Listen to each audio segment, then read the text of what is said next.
कविता अपने माता पिता की बहुत लाडली थी। 3 बड़े भाइयों की बहन थी। कोई भी चीज मांगने पर उसी वक्त सामने हाजिर हो जाती। पूरे घर में रौब था उसका। पूरे परिवार और नौकरों पर राजकुमारी की तरह हुक्म चलाती थी कविता। स्कूल में भी पूरा रौब था उसका। बड़े घर की लाडली जो थी वह। ऐसे ही उसने कॉलेज में दाखिला लिया। उसके ठाठ बाट, बड़ी गाड़ी में आना जाना, हर दिन नया फैशन देखकर हर कोई उससे दोस्ती करना चाहता था। थोड़ी ही दिनों में उसके बहुत से दोस्त बन गए। पूरे कॉलेज में उसकी अपनी ही एक पहचान थी। इन दिनों उसके घर एक रिश्ता आया। खानदानी लोग थे और पापा की पुरानी जान पहचान थी उनके साथ। कविता के साथ कोई जबरदस्ती नहीं थी, पर कविता ने फिर भी हाँ कर दी, क्योंकि वह अपने परिवार से बहुत प्यार करती थी। वह जानती थी कि वह लोग उसका अच्छा ही सोचेंगे। लड़के का नाम राज था। राज काफी पढ़ा लिखा और समझदार लड़का था। ससुराल वाले भी बहुत अच्छे थे। ससुराल में कविता की जगह वैसी ही थी जैसी कि मायके में। कोई भी कार्य कविता की सलाह के बिना नहीं होता था। सबकी लाडली बहू बन गई थी वह। फिर उसके घर एक बेटे का जन्म हुआ।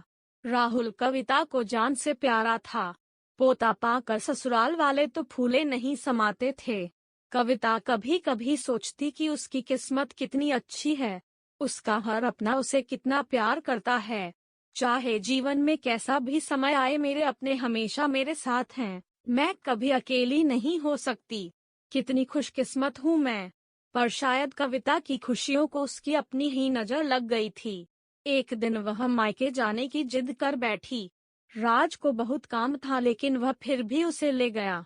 रास्ते में उनकी गाड़ी अन्य गाड़ी से टकरा गई।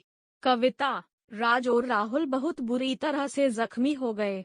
काफी दिनों के इलाज के बाद राज और राहुल तो ठीक हो गए, लेकिन कविता पूरी तरह ठीक ना हो सकी। सर पर चोट लगने के कारण वह अपनी आंखों की रोशनी खो बैठी। अब कविता की किस्मत जैसे उल्टे पांव चलने लगी। मायके वाले कुछ दिनों तक उसे मिलने आते रहे, फिर कभी कभार फोन ही करके पूछ लेते कि अब कैसी हो। धीरे धीरे ये सिलसिला भी कम हो गया। ससुराल वालों की सहानुभूति भी कम होने लगी। घर में किसी को पास बैठने के लिए कहती तो जवाब मिलता, बहुत काम है, अब तुम भी हाथ नहीं बंटा सकती। राज भी चिड़ा हो गया था। बस राहुल ही था उसके साथ, जिसके साथ हंसते खेलते उसका वक्त गुजरता। एक दिन कविता के हाथ से कुछ सामान गिर गया, जिसकी वजह से राहुल को हल्की सी चोट लग गई। कविता के सास ससुर ने राहुल को उससे अलग कर दिया कि कहीं उसके ना देखने की वजह से बच्चे का कोई नुकसान ना हो जाए। कविता अंदर से टूट चुकी थी।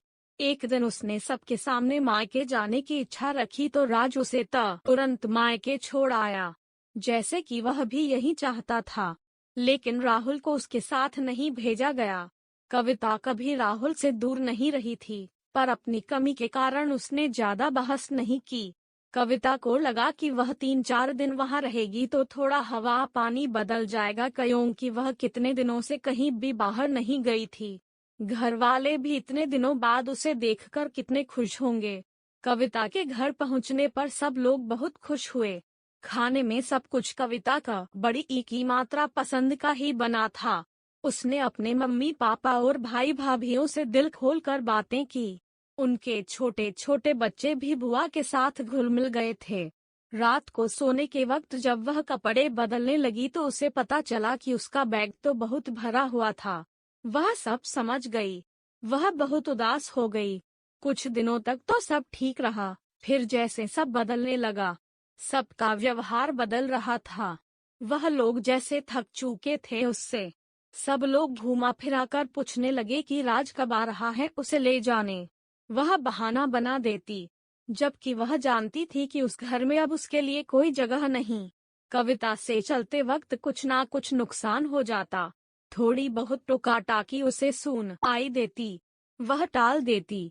एक दिन उसके हाथ से लगकर एक कीमती फूलदान टूट गया। छोटी भाभी ने बहुत हंगामा मचाया। कविता के माता पिता रोज रोज के झमेलों से तंग आ गए थे। उन्होंने राज को खुद से फोन कर दिया। राज कविता को अपने घर ले गया।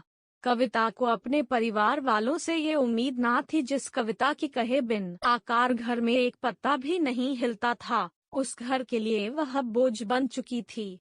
राज के साथ ससुराल आते वक्त वह बहुत खुश थी, क्योंकि वह अपने घर जा रही थी, अपने जिगर के टुकड़े राहुल के पास।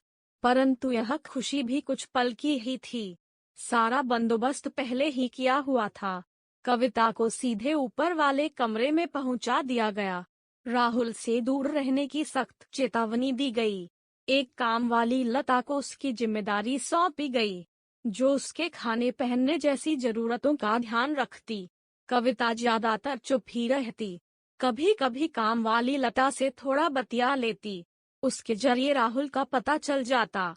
सबकी लाडली बेटी और बहू सबके लिए लाडली से बोझ बन चुकी थी।